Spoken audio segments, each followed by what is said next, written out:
Welcome back, everyone. As a reminder, you can tweet your questions using hashtag AAASMTG and tag Meet a Scientist.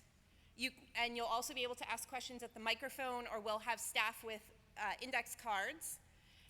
For our next panel, we're focusing on creating community for inclusive public engagement with science. The moderator for this session is Dr. Sunshine Menezes. Sunshine is Executive Director of the University of Rhode Island's Metcalf Institute and Clinical Associate Professor of Environmental Communication in the Department of Natural Resources Science. Her professional expertise spans oceanography, astroecology, environmental and energy policy, inclusive science communication and engagement, and promoting societal participation in science through boundary-spanning graduate education and professional development for journalists and scientists. Sunshine founded the Inclusive SciComm Symposium, a national conference designed to build a community of practice and scholarship that centers on inclusion and equity in science communication. And I will turn it over to her.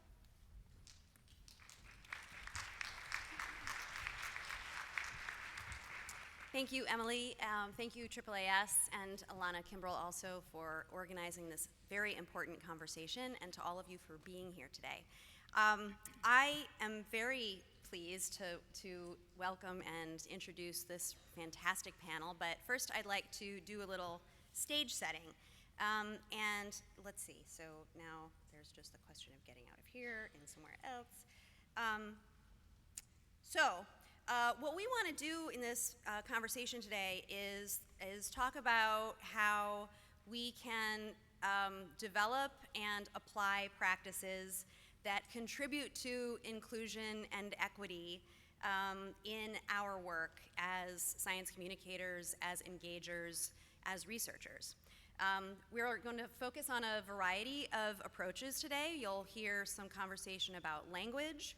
You will hear conversation about co-creation, a lot of that, in fact. You'll hear conversation about conversation and dialogue that is hard to have. And also research on how to create space, supportive space for marginalized voices from whom we have not heard as much as we need to. So just to set the stage for this a little bit more, I'd like to mention that I have been working with Dr. Katie Canfield at the University of Rhode Island over the last 6 months or so on a landscape study to look at the field or movement of inclusive science communication. We're struggling with the language right now. We don't know whether to call it a field or a movement or something else, which is why I stress that. This has included interviews, very in-depth interviews with 27 or 28 people at this point, people who are really early leaders in this space across a very wide variety of disciplines and modes. And we've also done several focus groups. One was at the Inclusive SciComm Symposium last fall at the University of Rhode Island, and a second one was at the SACNAS, Society for the Advancement of Chicanos and Native Americans in Science conference last fall. And we're going to be continuing to do these conversations at a variety of conferences and meetings throughout the next year to further refine and inform our final report about these findings.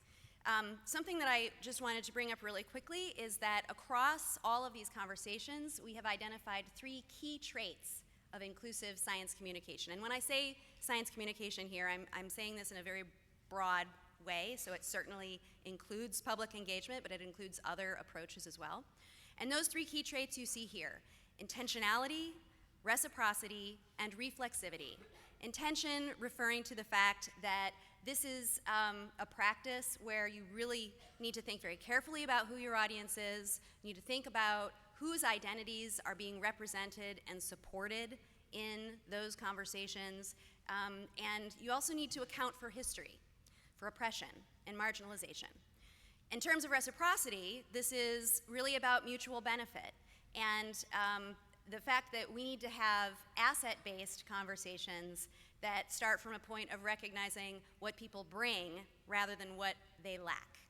And this also is a question that in part affects how we define the very ideas of science and scientist.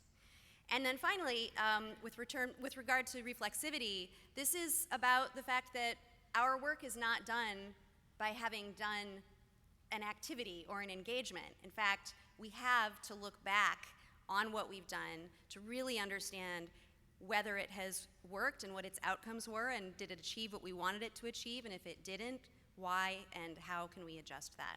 So those are the big things. A couple other quick points that I wanted to mention. There's a lot more in this report, and anyone who's interested in seeing an early 2-page draft of the summary, I'd be happy to share that with you. You can get in touch with me. First, there are a lot of silos across all of these disciplines and modes, which are really posing barriers toward us learning from one another, and it's forcing us to remake wheels all the time. So we need to have this as I'm moving from the silo metaphor to the idea of an open floor plan with walls that we can see over. So we know that, of course, people are going to do things differently and in different ways, but let's at least acknowledge that we have so much to gain from talking to one another about our different approaches, and lower the height of those walls. So adaptive implementation of those 3 key traits I just mentioned is a very important way to proceed with that. Critical analysis of our language, I think we'll talk about that a little bit more today. Looking to equity-focused education research, which we will definitely talk about today, and building the skills for critical dialogue, for these conversations that address these difficult conversations that take place across difference in many regards. This is a skill that many of us lack, yet is absolutely essential to improving our inclusive and equitable practices.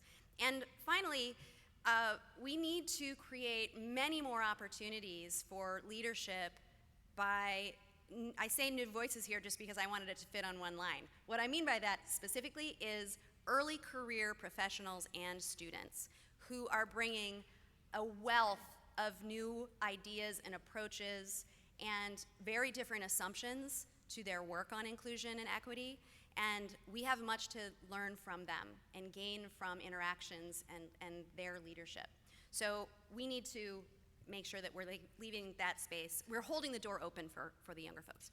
And if we do that, then there are so many great outcomes to have from it: enhancing learning, minimizing our duplication, and improving our outcomes. And I just quickly want to note that we have a number of people, fantastic colleagues, just got a paper published in Frontiers in Communication a couple weeks ago that is kind of like calling for a radical rebranding, as some of our interviewees have said, of science communication, and this is it. Excuse me. So with that, I am now really excited to introduce our panelists for today. We're going to start with Dr. Kerry So. Dr. So is an associate professor in science education in the School of Educational Studies, and she's the director of the Good Lad Institute for Educational Renewal at the University of Washington, Bothell. She focuses on desettling normative Western views and epistemologies of science, emphasizing the need to invite a heterogeneity of knowledge systems into all learning settings. Her latest work focuses on family storytelling through robotics, using storybooks and Native American stories as a way to teach lessons about perseverance, family identity, and engineering and design thinking. After Dr. So, we'll hear from Dr. Monica Ramirez Andriota. She is an assistant professor of soil, water, and environmental science with a joint appointment in the College of Public Health at the University of Arizona. She is a community-engaged environmental health scientist investigating the fate and transport of pollutants in environmental systems and ways to improve environmental health literacy. As such, she often finds herself talking to and training communities and hosting community gatherings and data sharing events, and you'll hear much more about that shortly. And finally, we will hear from Dr. Rabia Mayes. Dr. Mayes is the Ruth D. and Ken M. Davey Vice President of Education and Guest Experience at the Museum of Science and Industry in Chicago. In this role since just last November, she leads the museum's Welcome to Science initiative, which connects youth, families, and educators to high-quality, relationship-based STEM programming. In both her professional and personal endeavors, Rabia is committed to working toward equitable access to STEM as a pathway for all to thrive. And with that, I am pleased to welcome Dr. So. Sorry, trying to find my, is that you? Yeah, okay. Good morning, everyone. Thank you so much for spending some of your morning with us today. I wanted to start out by acknowledging that we are all guests on the traditional unceded lands and waters of the Coast Salish peoples. And as we work towards equity together, I think it's important to not invisibilize the people whose lands and waters we work and live on. How do I work this? Okay. So my job in this panel is to give an overview of equity work in science education and possibly some of the ways to partner with communities to do the work of inclusive public engagement. And I think sometimes engagement can seem like a one-way street, where you might have something really exciting to offer that communities might be really excited to learn about or engage with, but for one reason or another, you don't connect with your audiences in the way you might have intended. One explanation for this, can come from research on, I'm sorry, this is not my computer, so I'm sorry. I'm an education researcher and not a tech person, so I want this. Where's my, I'm sorry. I can't find The cursor, sorry. Sorry. When I know how many pages. No, I want to scroll this down and I can't see my cursor. I did. This is community engagement around PowerPoint. Sorry. Okay. Now I can't find the mouse either. I'm gonna need the BAV guy up here. The AV. Oh, here it is. AV. Oh, Here it is. found it. Sorry about that. Here we go. Cursor. Okay, sorry. Okay, we're back up and running. Okay, so I'm gonna this quote comes from the National Research Council, a framework for K-12 science education. For those of you who aren't familiar with this is the sort of guiding text that the Next Generation Science Standards was based on. And NGSS, or the Next Generation Science Standards, is our new set of national standards that are being adopted across the country in K-12 school districts. So this quote says, when people enter into the practices of science or engineering, they do not leave their cultural worldviews at the door. Instruction that fails to recognize this reality can adversely affect engagement in science. So what this means to me is that all people have complex ways of making sense of the world, right? Sense-making strategies that have originated outside of the settings in which you encounter them in your engagement programs, right? And so these sense-making strategies are diverse, and they exist whether you choose to surface them or not.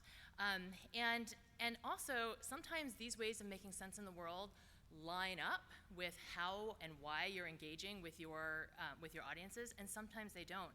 And the question becomes then, how are you going to surface these ways of knowing in ways that are productive for the kinds of inclusive engagement that you're going for? So research on science learning from a cultural perspective has been expanding over the past few decades. Based on this work, we can say definitively from decades of research that all science learning can be understood as a cultural accomplishment. Children and adults the world over explore their surroundings and converse about the seeming causes and consequences of the phenomena they observe, but they're raised in environments with varied exposure to activities like fishing, farming, or computing that relate to different science and engineering domains. What counts as learning and what types of knowledge are seen as important are closely tied to a community's values and what is useful in that community context, okay?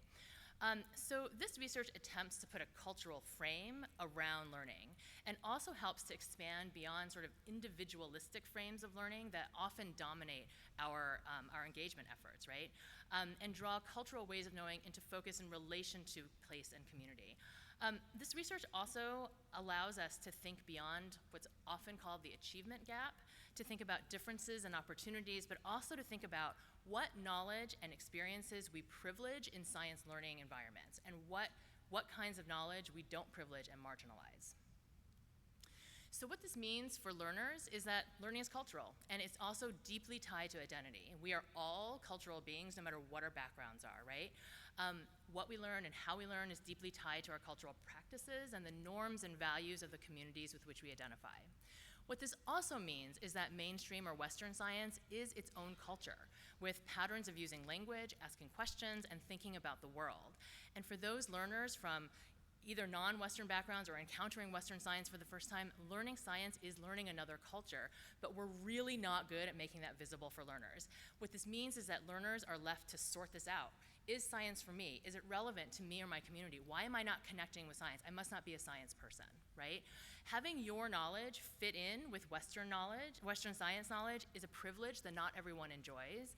And so this presents to us both challenges and opportunities, right? How do you relate science to learners' own ways of knowing or community-based issues that are culturally relevant to them?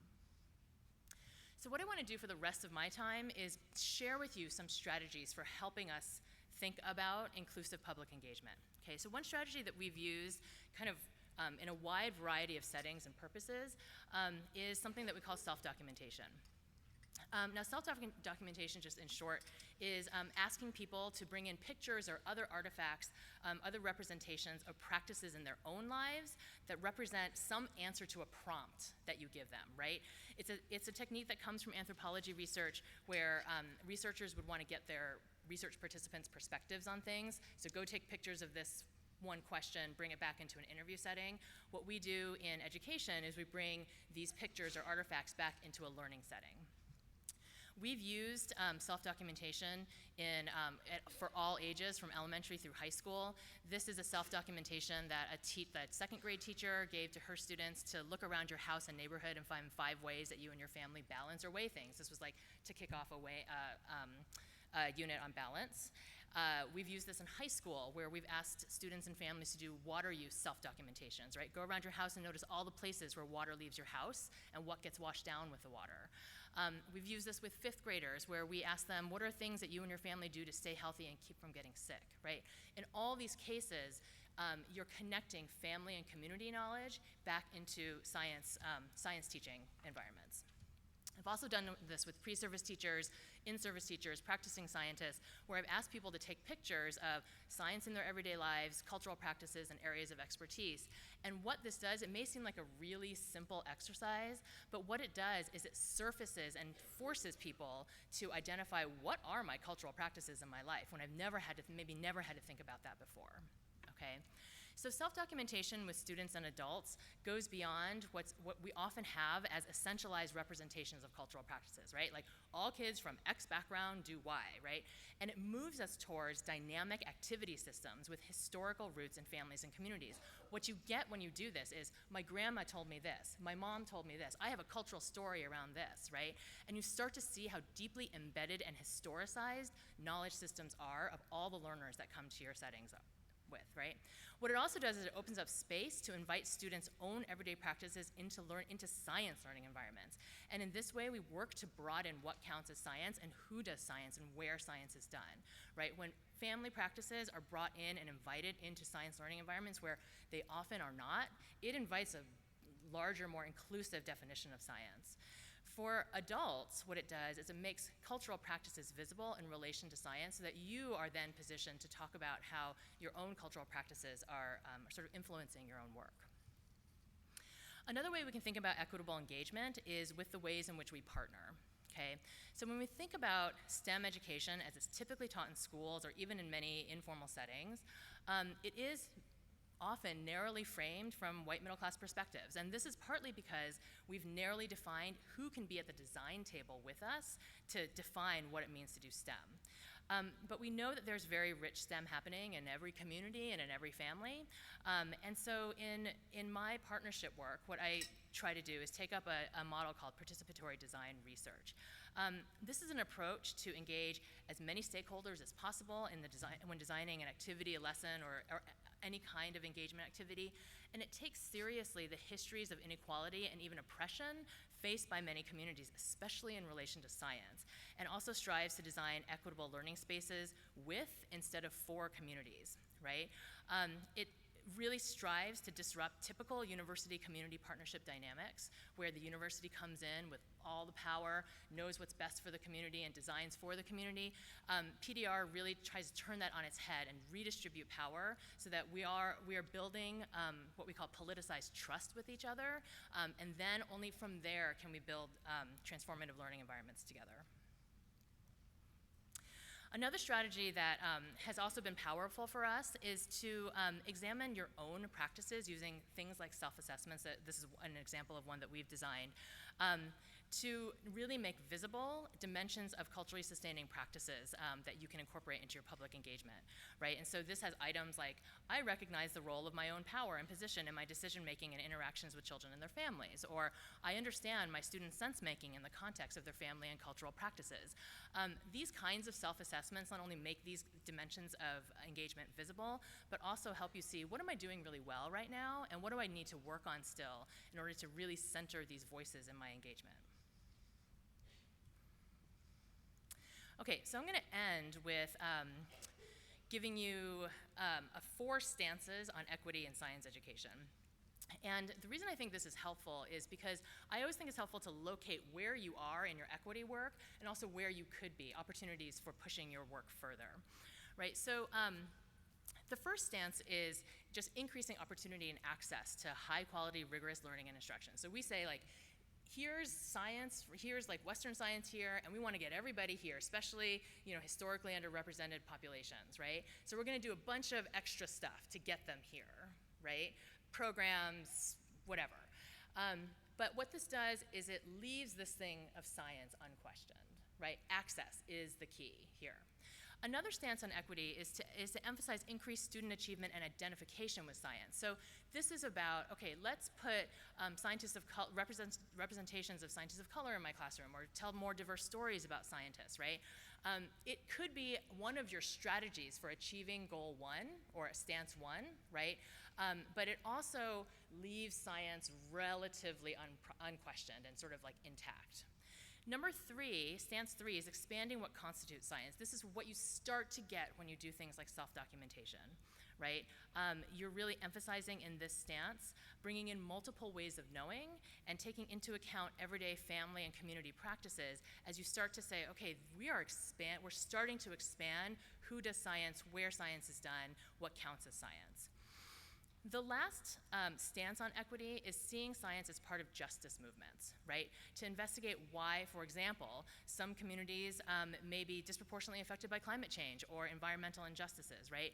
Science can be a tool for all of these stances, and I think it's helpful to locate yourself on where you are, and then it also might push your equity work towards more, towards more inclusive or broader and more justice-oriented ends.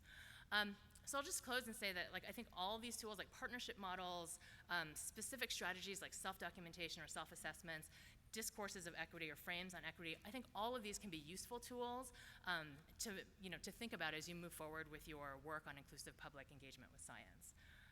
And I'll close with just saying that's my email. My group's website is openstemresearch.org. A lot of the resources that I talked about are on the website that you can check out. If you want, if you have any questions for me, you can do that here, or you can just email me. So thank you.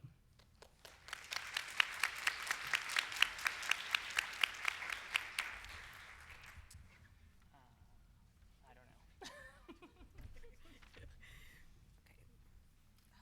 Where does this? I lost the cursor again. The cursor seems to keep hiding on us, which is making it very hard to get from one place to another. Why? I don't understand. We can't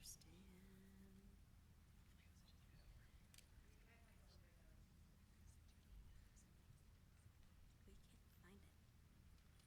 I don't know why it's doing this. How did I get it before? It's the presentation mode, but I don't know how to change it. Can we? Yes. You're just the person I was looking for. I know, I lost the cursor. Sorry. We've all lost the cursor. Oh, Okay. What did you just okay, so that's Rabia. Well, we keep losing the cursor, but we keep losing the cursor.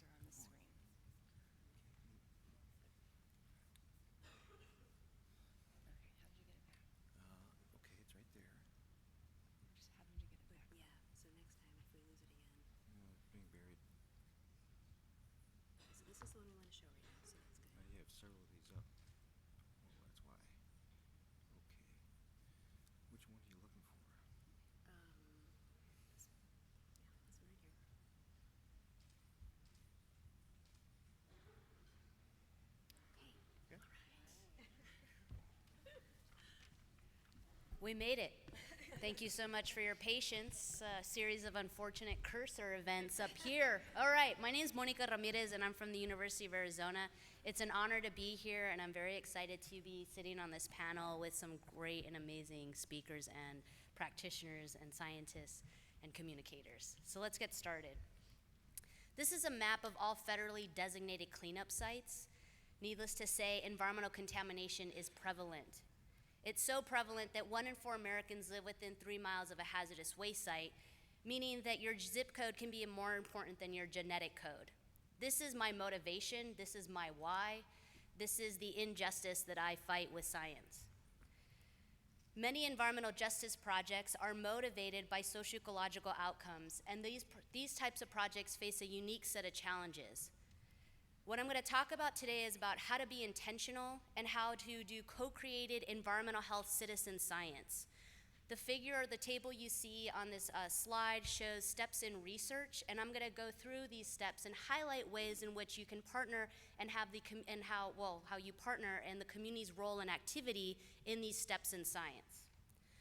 If we take the first one of choose or define question for study, this is probably the most critical point and juncture. Right? You can see I'll be pulling from 2 of my projects, Garden Roots and Project Harvest. With Garden Roots, community members living near hazardous waste sites are asking, are my soils safe? Is it safe for me to consume the vegetables from my garden? And if it is, how much can I actually eat? With Project Harvest, I live in Arizona, an arid and semi-arid environment. We're water conscious. People are trying to conserve water by harvesting rainwater, and they're asking the question, are there pollutants in my harvested rainwater? Right? I know I live near resource extraction. I know I live near industry. Could that be impacting my water, harvested rainwater specifically, and how could that impact my soil, my plants, and how should I use that water source? The next step is looking at gathering information and resources. This is where in 2015 I did a needs assessment with rural community members. I hosted informal gatherings and used these gatherings to identify interested community members as well as identify promotoras. And a promotora is a person or a community health worker, a person who shares similar background or life experiences with their peers. So those that they're indigenous to the communities in which you're aiming to serve, and you partner and they become cultural and knowledge brokers in this work. These are some images of the sites that I work at with leaving behind legacy and active mining.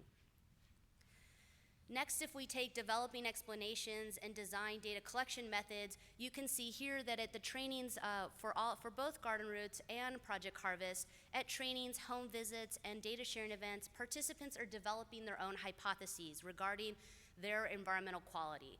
They're also building their own harvesting rainwater systems, and in terms of Garden Roots and Project Harvest, they're deciding which vegetables to grow and sample. In this case, sampling for metalloid, arsenic, and heavy metals. Collecting samples, recording, analyzing samples. So participants can be, with Project Harvest, it's about a year, with Garden Roots, it's about a year. Project Harvest is 3 years. They're asked to keep a lab journal to document observations. And with Project Harvest, we have a laboratory method as well as a do-it-yourself method, which you can see represented here. And this allows for participants to be collecting and monitoring their environment in 2 different ways.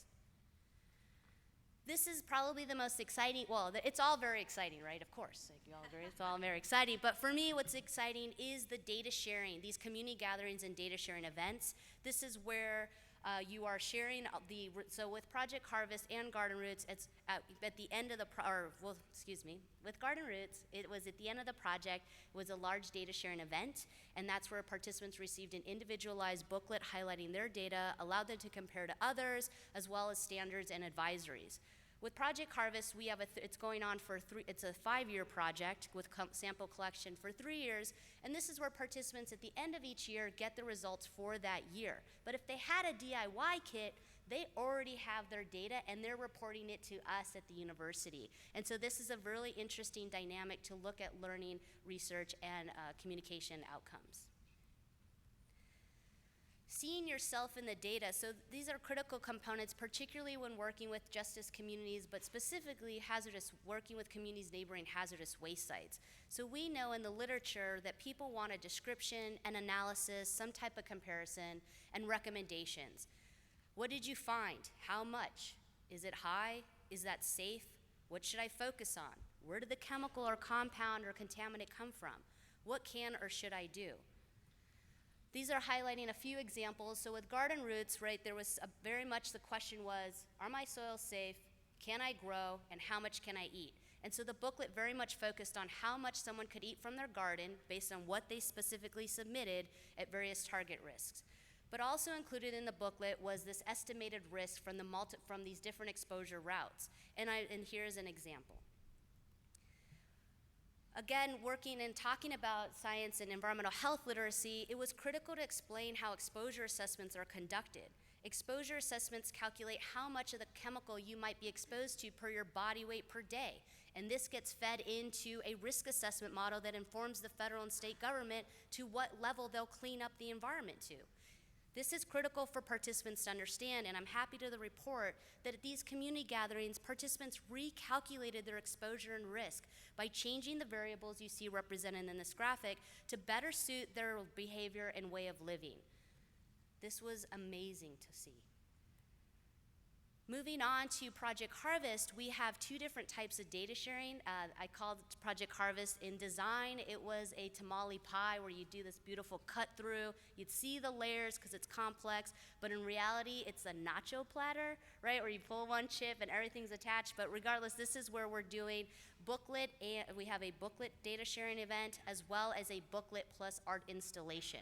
To design and come up with this, we did formative evaluation. We had, you can see here, multiple times of doing this formative evaluation with the promotoras, the community health workers, who informed all the written and visual materials. We also asked participants in promotoras, specifically talking about their rainwater use, how do you use it?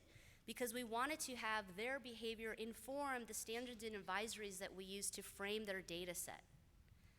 In the end, this was the standards that were selected. You can see here that surface body water, yes, in fact, people collect that rainwater and add it to their swimming pool, but it was also brought up to use this standard because they're used to seeing surface water advisories in their community. This was the final resolution, here we go. Final resolution after the formative evaluation with a subset of the participants and the 7 promotoras in Project Harvest. We went through about 9 iterations of this figure.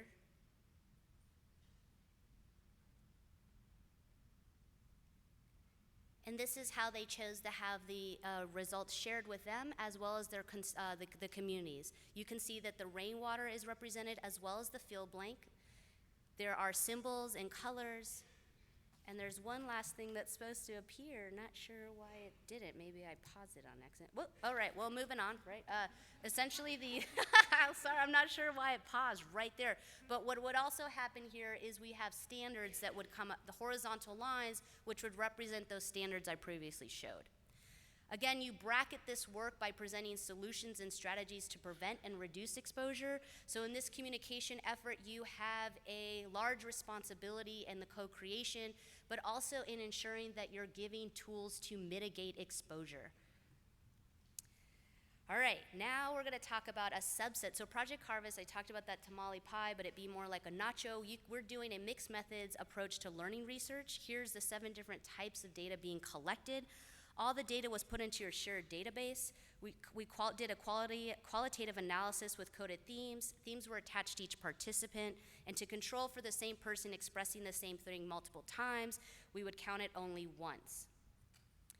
So for today, within the framework of environmental health literacy, we'll be answering the questions, does self-efficacy vary by community or demographic group? Does motivation change? And what are the barriers? What supports participants, but what are barriers? If we look at some of the participant self-efficacy, right, we can start saying that self-efficacy is an indicator perhaps of how confident a participant might feel they're doing in this project. This figure illustrates mean scores for self-efficacy for science for participants in their pre-participation or baseline, and then after 1 year participating by community and demographic groups. We can see here there was no significant difference in self-efficacy between communities and demographic groups. These results suggest that although some socioeconomic factors account for life outcomes from educational attainment to physical health and mortality, they do not predict their success in citizen science. If we talk about motivation, we can see here that non-traditional participants that are we define here as non-white participants, low income, and our participants without a 4-year college degree, they're more likely to be motivated by existing relationships with individuals and the organization, or by the fact that the project is addressing a perceived risk. They're less likely to be motivated by learning for the sake of learning or by contributing to science. This is important to understand because although motivation to contribute to scientific research has been widely cited in participants of other environmental citizen science projects, findings here suggest that contribution to science as well as learning for the sake of learning may be motivations that apply disproportionately to white, college-educated, and non-low-income participants. Participants from communities of color were more likely to be motivated by addressing a relevant problem or prior relationship with community organization and its staff. This suggests relevancy of the study content and personnel involved may be important motivation factors for engaging diverse audiences in citizen science. If we look at support, non-traditional participants are more likely to be supported by personal actions than written materials. This was a tough one because we go through so many iterations with the instruction booklet and other things, but it was very important to understand that participants, that this is the case, right? And participants from predominantly white communities, were more likely to communicate with university staff, while Latinos and Hispanics were more likely to only communicate with their promotora. And so this highlights that hiring on-the-ground project staff from within the partnering communities presents some working challenges, but are far outweighed by the benefits of local knowledge and relationships to improve participant engagement. Barriers we found across the board is non-traditional participants are less likely to have reliable computer or internet access. This is where you need to modify and not rely solely on digital and internet processes. We have the do-it-yourself kit. We made a website. We had it so you could do online journaling, and we realized that we weren't getting DIY results. But the promotoras and participants are like, yeah, I'm doing it. We get together, we have cafecito, we set up the experiment, we drink cafe, we're doing good. I'm like, pero ¿dónde están los datos? Where's the data? And they're like, man, I don't want to go online. I'm sorry, Facebook is cool, but so what do we do? One of the promotoras was like, can't we just make a worksheet and have them mail it to you? I was like, yeah, we can. No problem at all, right? You see an increase of 50% in DIY results. Lack of time was the most frequently reported barrier for participants in general, and so this is why allow for flexibility. The fact that we had lab and DIY, lab is much faster, but you have to drop it off. DIY is longer, but you can do it on your own time, and this tiered approach allowed for us to maintain and retain participants, but also allowed for the diversity of participants. If we go back to the goal of this is to raise environmental health literacy, and we use a figure from Kathleen Gray, looking at awareness and knowledge, self-efficacy, and community change, I can report with confidence that we are seeing that participants are correctly interpreting their data. We see that when they see the result, they're saying, oh man, I'm above the livestock and poultry standard. Well, those are animals. I should probably not be giving my rainwater to my dog all the time, right? Participants are using this evidence-based information to inform the use. We did not see the correlation of self-efficacy to college education or race and ethnicity, highlighting the fact that citizen scientists are diverse and will participate if the research is aligned with their community and identified needs, and that we're seeing community building because they're talking to others about data sharing events, and they're reporting that they're building partnerships as a result of the project. But I will say this is something we want to continue to build. So to wrap this up, consider existing relationships and community-identified problems as participant motivation. Design participant methods to include personal support structures and relationship building. Design for participant limitations in participant time and technology, and use a cultural model of data visualization and use formative evaluation to ensure that your materials actually are in plain language and can be used by your end user to inform their decision making. Shout out to my team. Here I highlight Sandlin Buxner, Shayna Sandhouse, Dorsey Kaufman, and Leona Davis, who are part of the Project Harvest data highlighted here. Massive thank you to Garden Roots and Project Harvest participants. I learn from them every day, and thank you very much for your time.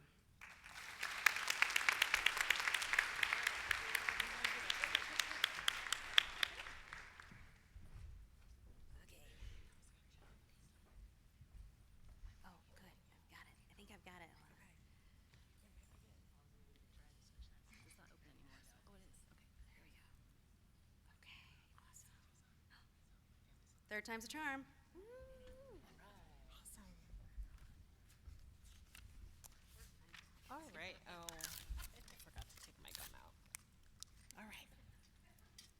All right. It is exciting to go third, and I am super excited to be here. Thank you all for your presentations, and thank you all for coming and for your patience with our tech issues. I am going to talk a little bit from a slightly different perspective. I am part of a leadership team at a large science center, the Museum of Science and Industry in Chicago. We are the largest science center in the Western Hemisphere and really focus on our mission and vision to inspire and motivate young people to achieve their full potential in STEM disciplines. And for me personally, and for us as an institution, that is not specifically around or focused on, I should say, activating young people to pursue a traditional career in science as we might think about it, but rather thinking about how science and technology and engineering and math can support building of a healthy, thriving future, whatever that means for a particular learner. So I come to this work with that lens, and as I'm sharing with you today a couple of examples of how we have thought about building equity into our practice to be more inclusive in our science communication and science education work. So I'm going to talk about two areas of the work that I have been doing over the last several years. I want to acknowledge that I've had 3 jobs in the last 3 years, and so it will sound like this was continuous, but there were some gaps in between. And I was at the museum for a bit before my current time, so this is not 3 months worth of experience. So the first thing that I'll talk about is a program that we started a few years ago that was focused on training STEM graduate students in science communication. If you're in this room, you are probably familiar with, if not running or involved in, a science communication program. So this in and of itself is not a novel idea, but as an institution, we were thinking at the time about how we could more deeply engage with trainees in the sciences who were in the Chicago area and wanting to participate in some way with the museum. I should mention, for those of you not familiar with Chicago, we are a pretty big city. We have the 3rd largest public school district in the country that is more than 90% African American, Hispanic, or Latino, and primarily low-income earning families attend that school. So our district is incredibly rich with talent and culture and diversity, and also challenges that our young people meet in in accessing high-quality science. And so as an institution, we often are approached by scientists who are interested in engaging with publics who are not normally a part of their circle, and oftentimes are in need of some support and training to do so. So several years ago, we thought about developing a new model. We had been part of Portal to the Public, shout out to Portal, and a number of other institutions to really learn from the field and best practices around this work. And we chose to embark on a process that really reframed science graduate students as pre-service educators. So for those who are familiar with education in a traditional sense, when I'm talking about classroom teachers, their training pathway roughly has these 3 categories in sequential order. There's the academic preparation, so you're going to school to become a teacher. There's your supported practical experience. So I've never met a classroom teacher who wasn't a student teacher at some time, right? They're in the classroom with an experienced teacher, developing their strategies, getting feedback and coaching. And then finally, they become a lead educator with their own classroom. And so when we were thinking about our model for developing science communication, it was really clear to us that there's something to this, right? This is how teachers have been trained for forever, and you could argue whether there are challenges and opportunities in that system, but as a model, it really is about stepwise support and training for engaging with your particular audience. And so we sought to develop something that had some similarities to this pathway, where there would be academic preparation, and in this case, in the first photo, that is improv activities and learning about the K-12 framework that we heard about earlier, as well as other best practices and strategies in communication. Supported practical experience, so I'll talk about that in a little bit, but really thinking about how to shift from having a training experience and then saying, hope you do really well, to having supported, coached one-on-one experiences in science communication so that they could develop their skills before becoming a lead educator, standing on their own in front of a group of young people or on the floor of the museum. So we tended to focus, this work that I'll talk about today is really focusing on that middle step about supported practical experience. Okay, so what did that look like? So our program was 2 years, and we had graduate students from the University of Chicago who spent 2 years with us in 8-day-long workshops on Saturdays. So they gave up their Saturdays, came to the museum 8 times, and those workshops covered things like we did improv activities, we talked about constructivism, we talked about engaging with diverse audiences, how to work with young people, and those sessions were in the museum for a really important reason. One of the things we talk about is science engagement and communication with the community, right? Capital C, community, which is code for a lot of things that maybe we'll talk about today.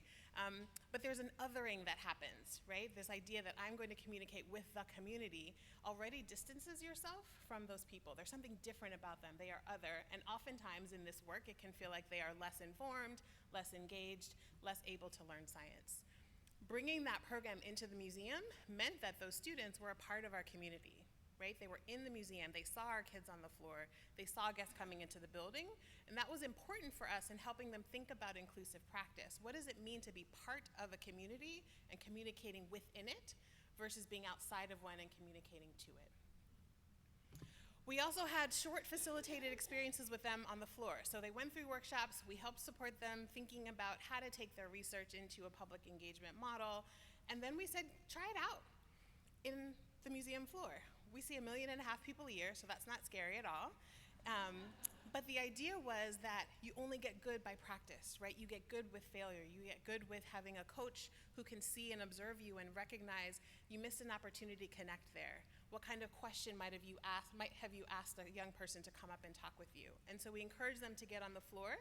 This image shows one of our students who did a hands-on activity. It was probably 3 minutes long, I would guess, for young people coming in the building with their families. This happened to be a pretty young person, maybe under 6, with an adult. The next person who came up might have been a 35-year-old who was super jazzed about science, right? And so again, this idea of a safe, coached environment to learn, to practice, to fail was really important.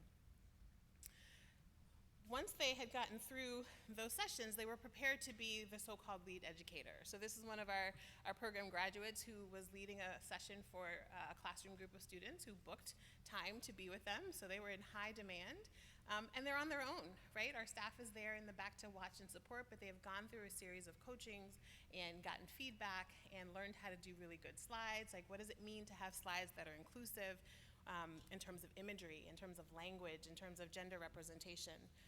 One of the things that we've talked about often in these sessions is that when we are supporting scientists, trainees, and more senior scientists in communicating with audiences, there's often a default to ask questions that feel very inviting, right? We all used to go and watch Saturday morning cartoons, right?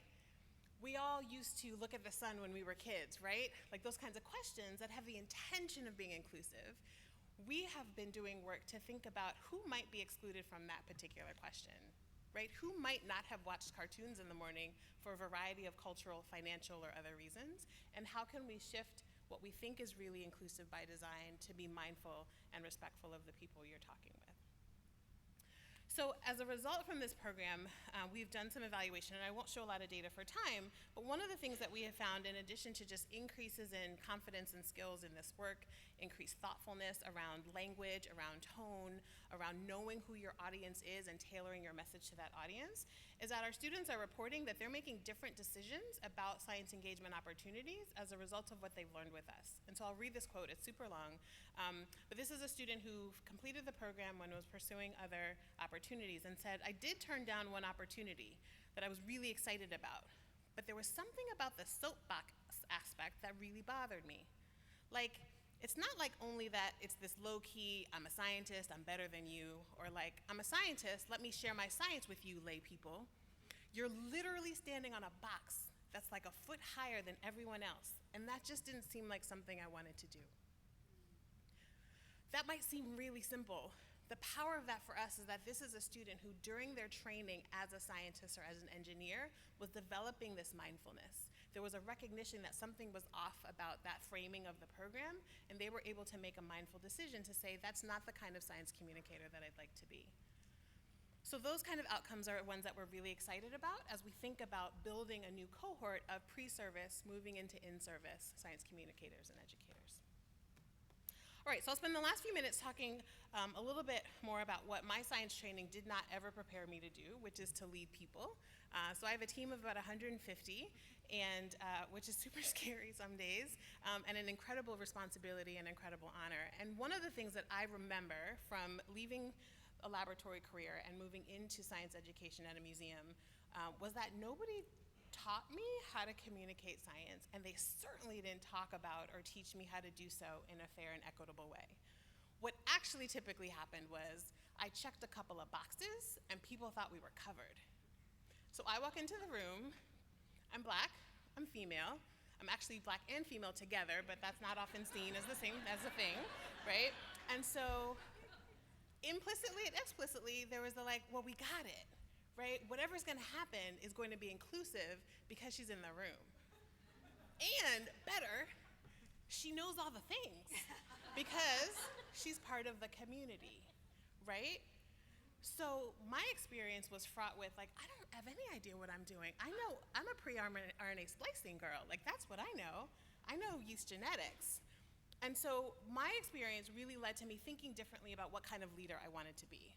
And so recognizing that people in this room might be leading teams in a lab or teams at a nonprofit or just having a couple people in your space, I wanted to spend a couple of minutes talking about some work that we've been doing to really be more mindful about how we support and coach and lead our teams at the early and mid stages of their careers. So I'm going to talk through really quickly what I think has been revolutionary in my own thinking and practice, and I've drawn from a variety of schools of thought around this, but it really is about making your values transparent. And so what I mean when I say values is I think we can all kind of get around this as just words or short phrases that reflect what you believe in, right? We all have them. We all have them, and we all walk into every room that we walk into with them. We may just not call them out. We may not make them visible to other people. And so what I would argue is that to do inclusive and equitable work, we have to be really transparent and visible with our values. Value statements are kind of an extension of values, so kind of taking that word or short phrase into a way that connects it to your lived experiences and contexts. So this is like a core belief statement, and I'll show an example in a moment. As we're thinking about inclusive science communication and science education, I think the next logical step is to build equity statements, right? So what does this value mean as it relates to equity and inclusion in my science education and science communication work? And in particular, equity statements are connected, in my view, to action steps and plans. I love to say, and my team probably is tired of it, right? Strategies without plans and actions are just beautiful PDFs. Right? And so I'm not interested in strategy without actual tools that we can use and take steps to move things forward. So here's an example. One of my values is justice. You might interpret that differently from how I do. I have a lot of kind of feelings and thoughts about justice. And one of the value statements, not the only, but one, for me that connects with justice, is that efforts that don't counter or disrupt systems of patriarchy and white supremacy are likely to reinforce them. That's a value statement for me. For others, but for me, right? So efforts that don't counter or disrupt systems of patriarchy and white supremacy are likely to reinforce them. I should say, as it relates to justice, you could fill in any other system of injustice and fill those in. I think the statement still holds. So when we're talking about equity statements and the work that we lead with our teams, I might write an equity statement that looks like, because efforts that don't counter or disrupt systems of patriarchy and white supremacy are likely to reinforce them, we must prioritize the solicitation, recognition, and inclusion of historically marginalized perspectives in our work. That's a big old mouthful. I don't say it every day, right? The intention, though, is that it is no longer ambiguous what value I bring to the room and to our team. When we talk about equity in our work, the expectation is that we are acknowledging these systems of injustice and that our work by design has to be intentional in including these other perspectives. Right? So it's the difference between feeling it, being frustrated, raising a protest fist on Facebook, but then putting it down when you get to work, right? Bringing that into your work context as it relates to what we're doing. So I'll wrap up this section with just a couple of quick notes around how to sort of do this in our experience, and in terms of creating norms around equity at work. I think it can be really challenging to think about inclusive science communication as an isolated place where you're thinking about inclusion. Right? So if you're not being thoughtful about inclusion and equity in your lab meeting, how likely is it going to be that you're going to do it really well when you're partnering with a community member? So the first thing, which I kind of mentioned a bit, was about these visible values, right? They are current, they can also be aspirational. It's okay if there's something you want to be that we're not there yet, but how do we talk about that openly? And how do we set them as non-negotiable? So my team knows if I share my values, my expectation is that you will hold me accountable to them if I step outside of them. Right? If I said we were going to have an equitable practice and I step outside because I'm human and I falter, it's a safe and important space for you to call me in about it. It's also a way to elevate staff voice. One of the things I learned was that when I started being more articulate about my values, junior staff started feeling free to share concerns that they had about the work we were doing in the museum and how it might not be fairly representing or supporting some of our learners. The second area of focus, again, however big your team is or if you're working with your peers, is modeling and listening. So saying the words, it is a scary thing to say words like patriarchy, cultural norms, racism, right? Like those can be scary words. I think in the scientific landscape, or maybe that's not as common, it can be really difficult. And we miss opportunities to address and identify some of our challenges by not saying the words.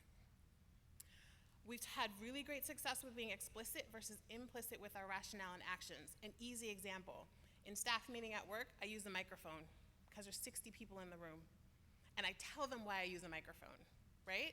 We're not gonna do that, I have a loud voice, everybody can hear me in the back, right? Right, an equitable experience, an inclusive experience with people with different levels of hearing is super simple to use a microphone. And so me telling them why makes my team a little bit more informed about both my values and how they might incorporate that in our work. The last thing is checking our language. So I will get on a soapbox if I hear other people calling our kids at risk. I'm over it, knock it off, right? But how do we check our language that we have used for decades to talk about the community, right? What are the things that we're saying that is reinforcing our perceptions and our ability to understand and be really inclusive of the audiences and populations that we're wanting to serve? So being really mindful about language. Okay, and the last is systems and tools. So again, a strategy is just a strategy. It's just a PDF unless you're doing some work and have tools and actions. I am a huge fan of checklists. And I'm happy to share some examples afterwards if people are interested, whether it's from running a meeting to developing a partnership strategy. There's some great ones in literature as well. Using evidence-based resources and building a practical fluency. It's really hard to do inclusive work if you're not able to talk about inclusion. So how do we build a fluency with the language and a comfort with the discomfort in doing that work? I'm gonna end with an example and give a huge shout out to the amazing team at CASE. For those of you unfamiliar, this is the Center for the Advancement of Informal Science Education. Their website is informalscience.org. And one of the things that CASE did a couple of years ago was set out to look into and address broadening our perspective as a community around what it means to broaden participation in STEM. So in thinking about the underrepresented individuals and populations as it relates to science, this task force set out to understand what the key issues were in the fields of research and practice and develop a set of tools to be used by the informal science education as well as science communication community in their work. And so this task force has an amazing set of tools, and the images on the right are small kind of thumbnails of the 11 briefs that they've put together, some of them by people in this room, so shout out to you as well, that each target a specific issue. So I'll just zoom in on one that relates to actually what we heard a bit earlier around cultural norms of STEM, right? That's a common thing for maybe us to talk about, those of us who live in this inclusive science education and communication space, but until it wasn't, right? It's a foreign kind of interesting concept. And so this example of a brief outlines what it means to talk about cultural norms of STEM. What does that mean to have a dominant norm in science? Why does it matter? And what are the kinds of questions and opportunities that exist for us to push our practice further, to think about being more inclusive and connect with our learner audiences in the ways that we might want to. So this toolkit has 11 briefs. They are downloadable and free for all to use. They're designed to support a wide range of professionals, so researchers, practitioners, those in sciences, those outside, that have really accessible terminology. And I think most importantly, they also come with guides to have these conversations. So Sunshine mentioned earlier that having these difficult conversations, even getting them started, can be really hard. The task force really smartly recognized that and provided tools for having those at a variety of levels with your stakeholders. So I'll end with quick acknowledgements of the team at the museum and the University of Chicago for the training program, and the CASE task force was led by Angela Kelly Bree-Spartan, Cecilia Galliarbe, Bronwyn Bevan, and Jamie Bell, who's the project director at CASE. Thank you.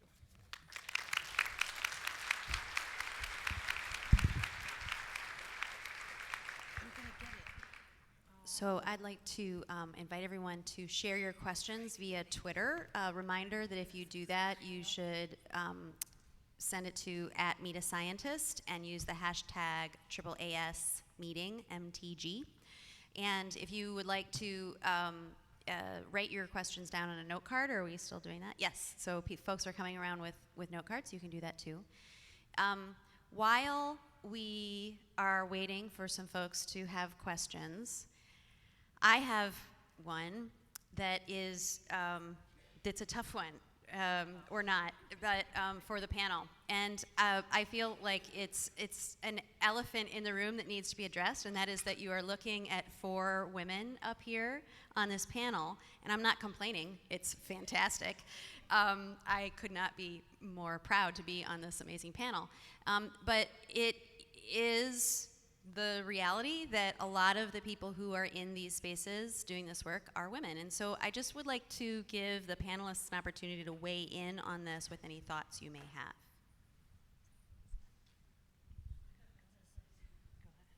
We have lots of thoughts. We're just trying to like.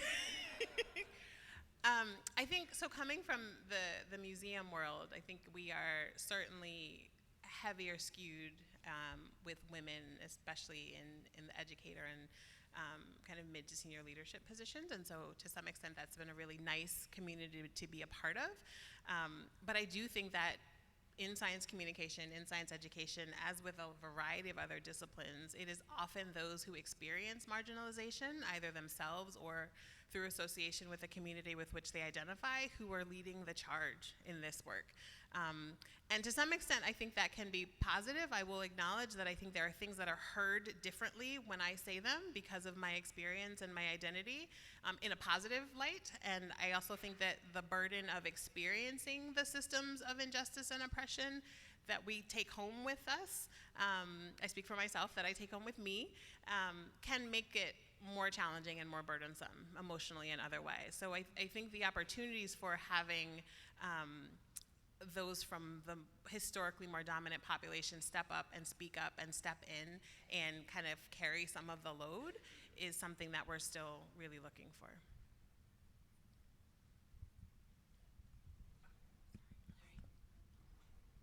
Is this on? Oh, yeah. So I'm coming from more of the education realm of this, and especially in elementary education, it has traditionally been, those roles have traditionally been played by white middle class women.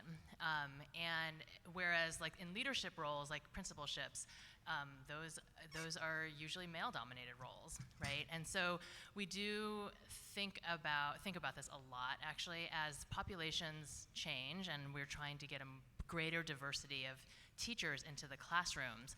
We are trying to prepare them for systems that were not built by or for them, and think about what are changing norms like around science or around all of the disciplines that we need to be thinking about broadening participation, broadening definitions, so that we both prepare a diversity of teachers to be in classrooms, but also so that they are prepared for the increasing diversity of their students in classrooms. And I'm sure, like at the museum, you're also seeing that. Like you have to be prepared for these, for this diversity of sense making and knowledge systems and all of that. And having women do that, it has just been like Robbie said, it's just been our emotional labor to do historically.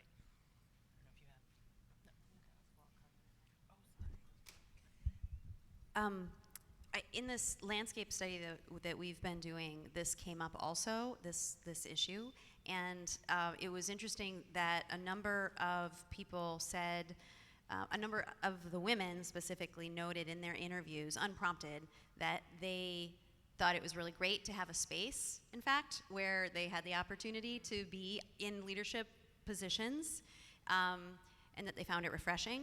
But there was at least one person who said, I am concerned that until there is a white, male, cis, heterosexual person who is really kind of a face, a public face in this space, that it will not have the legitimacy that we would want it to have. So this, I realize I am really like getting into the nitty-gritty here with this question, but I think it's a very important thing for us all to consider as we continue to expand this work and the people who are doing it. So in the interest of inclusion, I just wanted to make sure we were noting that. Okay, all right, so thank you. So 2 questions came in that are kind of related, so I'm going to put them together.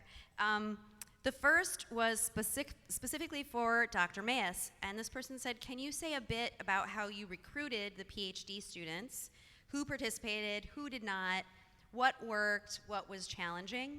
And then the other question was, are you, and this was not directed to any particular person, are you taking any actions to connect these STEM education/communication activities to jobs for underrepresented groups? And I feel like there are connections in those questions.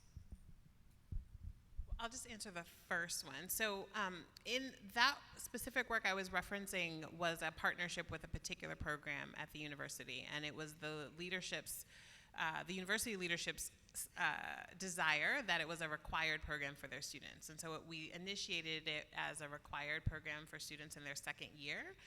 Over time that evolved to having it be an opt-in program, but there were roughly 12 to 15, the numbers are fuzzy for me right now and I apologize for that, each cohort. And so it was a 2-year program and we brought in students in subsequent years.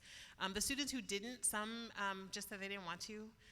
There were others for whom the Saturday full day was challenging, either because of their personal schedules and their work schedules, and that was also a note for us, right? So we assume, both having been through graduate school and being kind of adjacent to graduate school, that like all they're doing is being in the lab and all their other time is nothing, and we were not thoughtful about the potential for students who may have had families or students who may have had other kind of emotionally fulfilling activities where taking a whole Saturday 4 times a year might have been challenging, right? So it was a good check for us. And then it just became opt-in, but the vast majority of students participated, both I think because of the word of mouth feedback that they were hearing from their peers and the recognition of what opportunity this was for them at a really critical stage in their career. I mean, with the citizen science projects, previous Garden Roots participants have written on their resume, right, that they were part of the project and learned how to collect environmental samples, and that had helped in job prep and for their future, in particular, leading a nonprofit and their careers. And also just know, like, the Project Harvest hires the promotoras, right, from those communities in which we're working with, and so that is another opportunity for the connection. Okay, so now we'll take a question from the standing folks here. One reminder to all of the people asking questions live that we ask you to keep your question a question and not a comment, and as brief as you can. Thank you. Hi, I'm Alex Stenka. I work at the National Institutes of Health. As a former student of the Chicago public school system, my question is for Rabia. I definitely think that field trips and family trips to the Museum of Science and Industry are things that I can greatly credit with my career in science and contributing to my career in science. But I also recognize that not everyone is afforded that opportunity. Not everyone can go with their families to MSI on a regular basis. What do you think museums are worst at when it comes to outreach to communities? And what do you think the greatest challenges are for museums to positively impact not just those who can't necessarily walk in the door, but those who don't want to? Ooh, you're trying to get me fired 3 months in. So, great to hear that you had good experience at MSI. What are we worst at? I might reframe that as, I think, where do we struggle the most? And that is was that good? Yeah, that was a good reframing. And I think there are a variety of things. I think related to the topic of this session and maybe where you're getting is that there are amazing opportunities at museums, and they continue to grow, to provide access for those for whom finances are the barrier, right? So there's a Museums for All program that people might be familiar with that member museums provide reduced or no-cost admission to families who are eligible and receiving benefits, food benefits.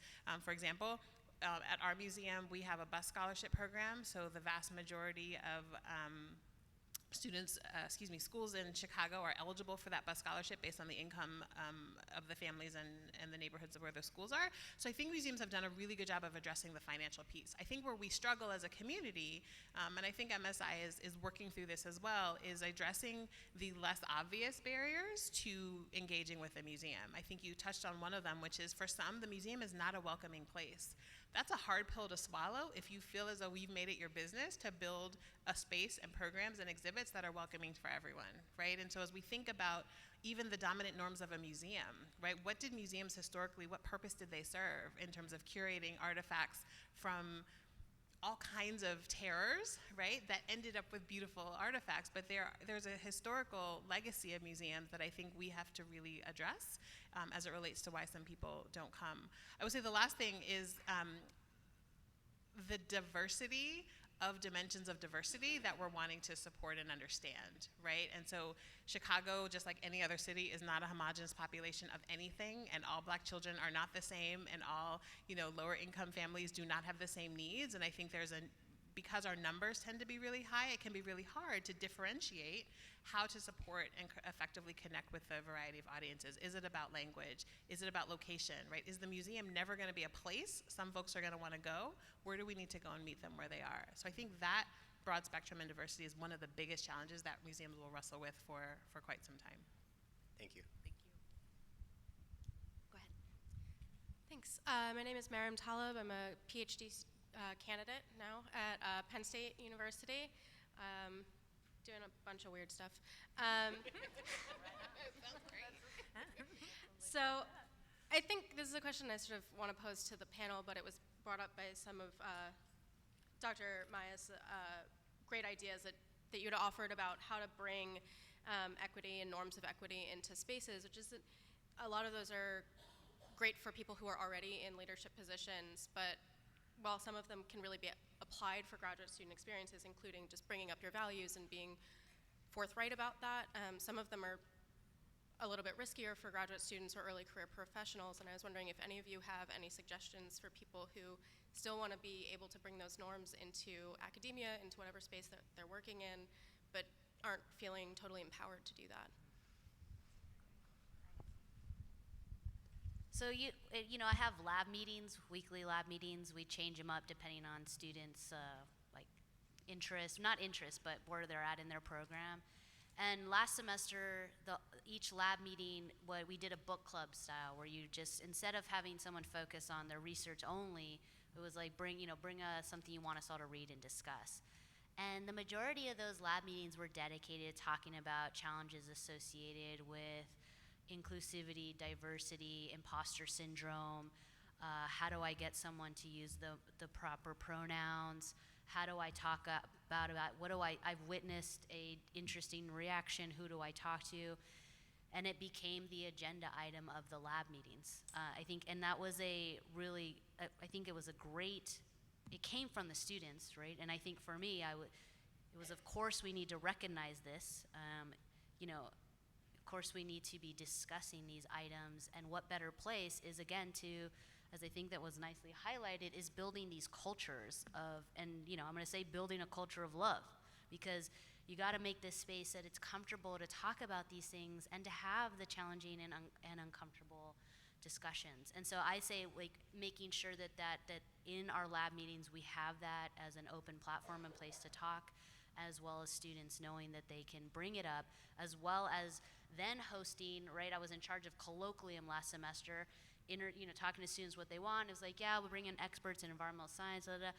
But it was also like, we don't understand why blank happens, right? And it ended up being this really great set of discussions on the governance models in the academic institutions. So it was like bringing in the department head, bringing in the college dean, bringing in the dean of students, bringing in the graduate college to explain rules and regulations. And so that became the space to, I think, address these things and open up that dialogue. And again, to build this culture of love and transparency.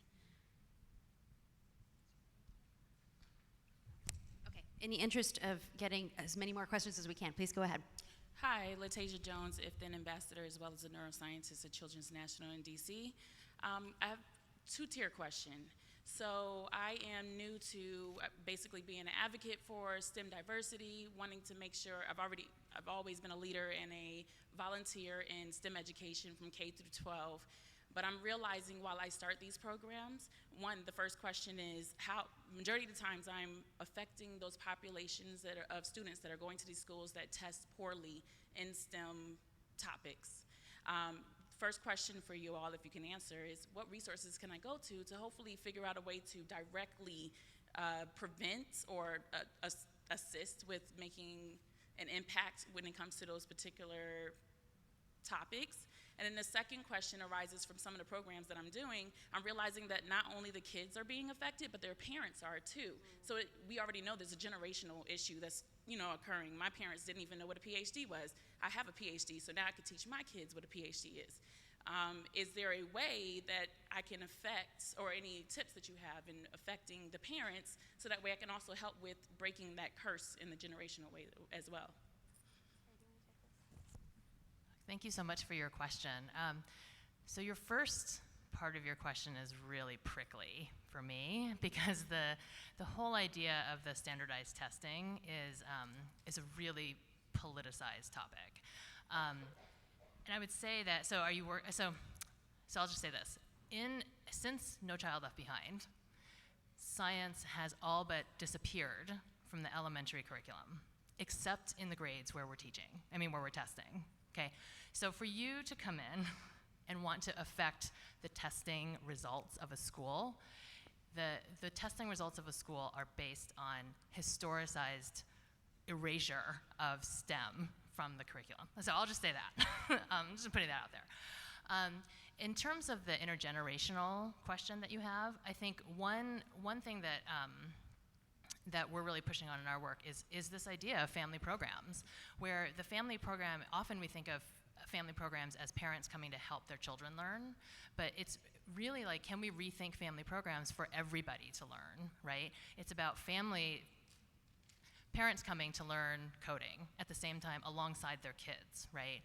And getting their motivations for learning out on the table to co-design with them, so that everybody's sort of purposes for learning are addressed in a program. I mean, it's a big ask, and it's a big partnership ask, but I think that's one way you can get at that intergenerational learning piece. I'm going to ask, I'm sorry, I'm just there are so many good questions here, and I just want to get some more on the table. This person asked, the panelists shared the importance of self-advocacy, self-documentation, and assessment, and personal values in inclusive ed and communication. Science and engineering disciplines train us to remove self from our work and research and communication, i.e. avoid opinions, bias, ego. How do we reconcile this? Great question, person, whoever you are.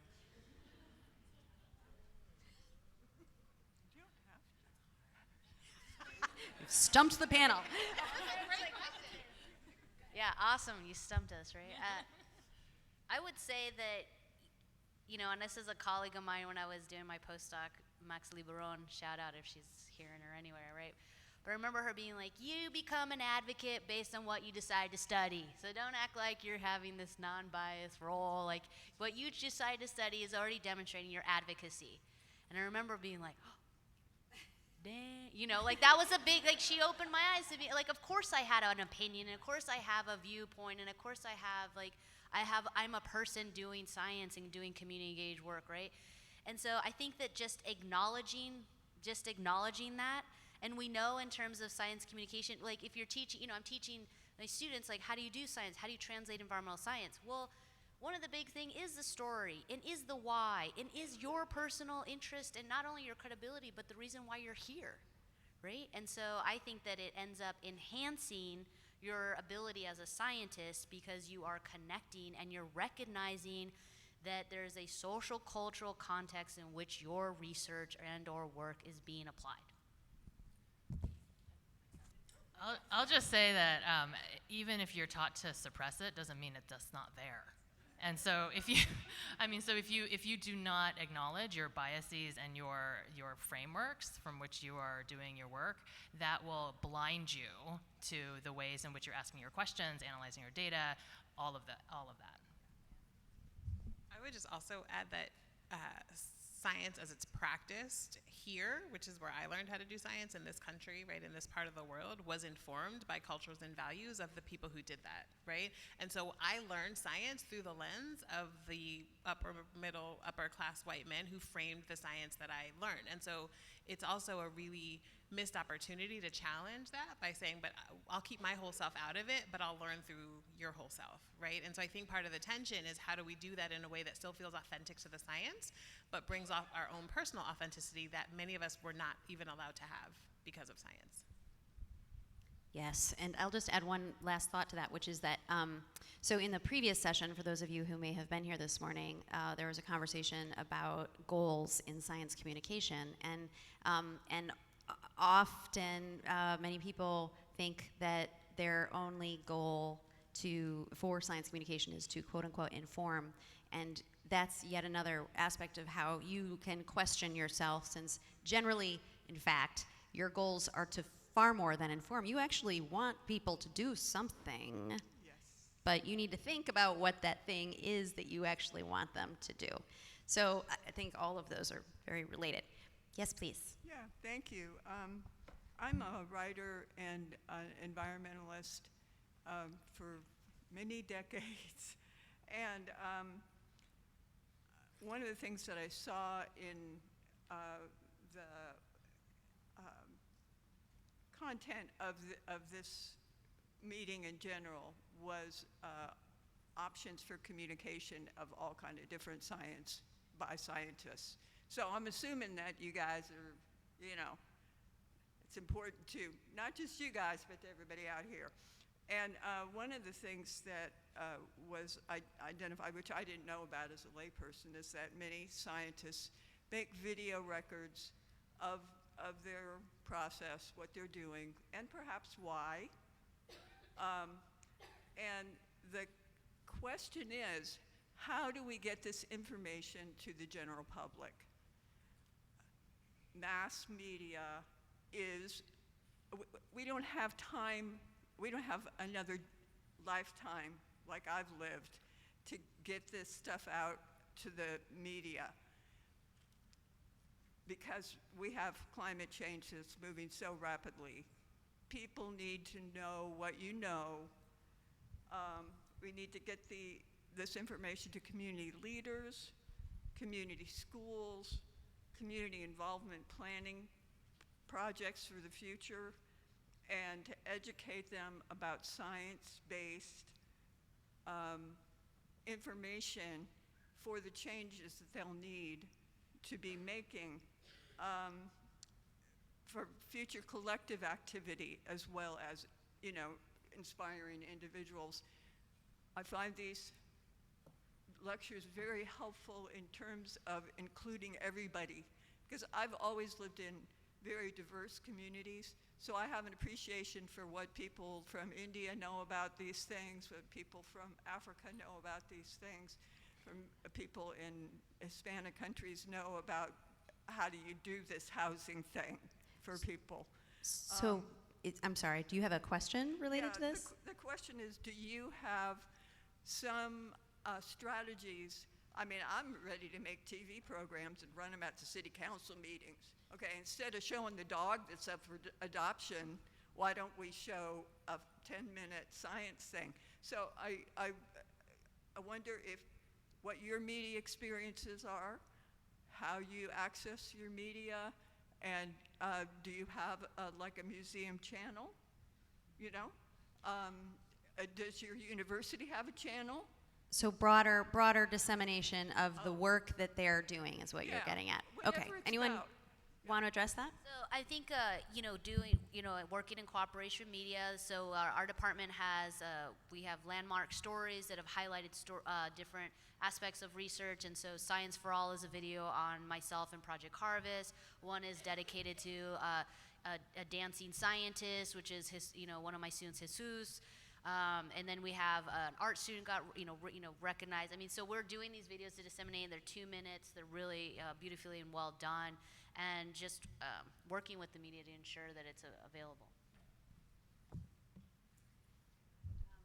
Okay, thank you. So, another question, and this is there's two questions here that, again, are kind of related. One of them is, how can I, a white cis het person, be sure to be supportive without taking the spotlight, how to be a good ally? And I'd like to first call out a really phenomenal resource on this that a friend and colleague of mine, Dr. Kendall Moore, developed. It's a film called Can We Talk? And it's actually a series. So there are 2 films that she did on this. The second one is all about allyship, and it's an incredible resource. You can find Kendall Moore online and look for the trailer for her films. And she's screening these and talking about them all over the country. But there are a lot of other existing resources out there on this too. So is there anything that any of you would like to note about this specifically, and then we can move on? That's a hard question, and so I'm going to take a quick route and suggest, I'm a big fan of kind of passive information coming to you. Like, I'm a huge fan of listservs. I know some people are tired of those, but there are so many places. So Race Forward is one that I would share. Teaching Tolerance is another. Those are 2 organizations that have really good listservs, really good resources and tools on their site. There's one more that I'm forgetting that's like a go-to, but I can send you the links. I think the idea of learning in private and then building on that learning in front of others is really important. There's a lot of information out there that is actually, can be harmful when asked as a question, even if genuine, to a person who's experiencing some kind of oppression or challenge or discrimination or exclusion. And so I think one of the best things that all of us can do, self-included, right, because I'm just my identity, is to learn as much as you can in private from really strong, reputable resources so that your conversations and your questions with others are more informed from the beginning. Okay, so a question for Monica. How did you identify and recruit the promotoras to know they had credibility and leadership qualities in their communities? So 2-part answer. So Project Harvest is operating in Tucson, Arizona, as well as 3 rural communities. Then with Tucson, Arizona, Project Harvest partners with the Sonoran Environmental Research Institute, which is a community-based nonprofit organization that has been doing public health and environmental health awareness with promotoras in the Southern Metropolitan Tucson area for quite some time. And so through that sub-award, one of the promotoras I've worked with since 2007, right, through that organization. So relying on a credible organization and trust and longevity in a community. With the rural communities, that was a little bit, so I had, for one of them I'd been working with 2008, so had an ability to understand their inner and social connections when they sent in an application. And the others was through one was through recommendation of the superintendent, because it was a teacher who had in this case the superintendent paid for all of the teachers to do this climate change resiliency and environmental monitoring awareness, which was it's a great and ongoing partnership. But actually, when that person applied, they came up to me and so it's word of mouth and those people who are trusted already recommending individuals. Hello, my name is Abby Cargill. I'm a first-year grad student at University of Washington, and I was really intrigued by Dr. Maes's couple slides where you went from values to actionable statements, and I'm probably going to go home and do that for myself at some point. But I was thinking how cool that would be to give some sort of module or training about values and turning them into statements like that for first-year grad students, because obviously that informs, your values inform the rest of your career. So do you know if something like that exists, or could you point me to a resource that could help me develop something like that? That's awesome. And yeah, so I'm in the process of developing something with some colleagues, but it's probably easier. I can send you some resources. It's a bit of an amalgamation of a lot of different things. I think what I will say is that outside of the science communication and science education field is where a lot of these come from. So if any of you are familiar with Brene Brown and her work on vulnerability and daring leadership, lots of nods in the room. She's got some really good resources. The Taproot Foundation is another that has some really good tools for that. It is a scary process. It can feel really simple. It can actually take weeks to months to really get there. And so I think an investment in that is really important if you're able to do it. But I'd be happy to send you kind of what we're working on and some drafts of what I have if you'd like, yeah. Okay, I am so sorry to say that that's all the time we have. There are so many questions here, and I'm sorry that we couldn't get to all of them. I have a job opportunity that would appeal to a lot of people in the room. A job opportunity? Well, okay, we have time for that. Go ahead. Go ahead. There is a question you can decide you don't want to. Talk right in the mic. How's that? No? Closer. Maybe they turn. Oh, there we you go. Got it. You can decide if you don't want to do the question, but it has to do with health research and at communities. So the Innovative Genomics Institute is Jennifer Doudna's Institute for CRISPR. She's trying to bend the arc of CRISPR for good. They are going to be doing clinical trials, and most probably, well, definitely on sickle cell. So the question had to be if any of you have experience on the health research side and involving communities, because there's sort of a double-edged sword on that. Are you abusing a community or are you helping a community? So that was the question. The opportunity is the Innovative Genomics Institute is hiring several positions. One is an executive director of the position. They want to change the face of medicine so that there are paradigms like polio. So sickle cell is available and cheap for everybody. So that's an executive director position. They have a director of communications position that's open right now. They have a director of their public impact program that I'm helping on the search with. So if anybody wants information, I'm happy to share. And they're also going to have probably a community person working with the sickle cell patients through the trials. And so any advice you have? I'm sorry, one more time, the name of the institute, and right into the mic. The Innovative Genomics Institute, it's at UC Berkeley and UCSF. Jennifer Doudna, co-inventor of CRISPR, is standing up and hopefully trying to put $500 million towards equitable, ethical drugs. Good. Thank you for sharing. Thank you so much to our panelists. Emily.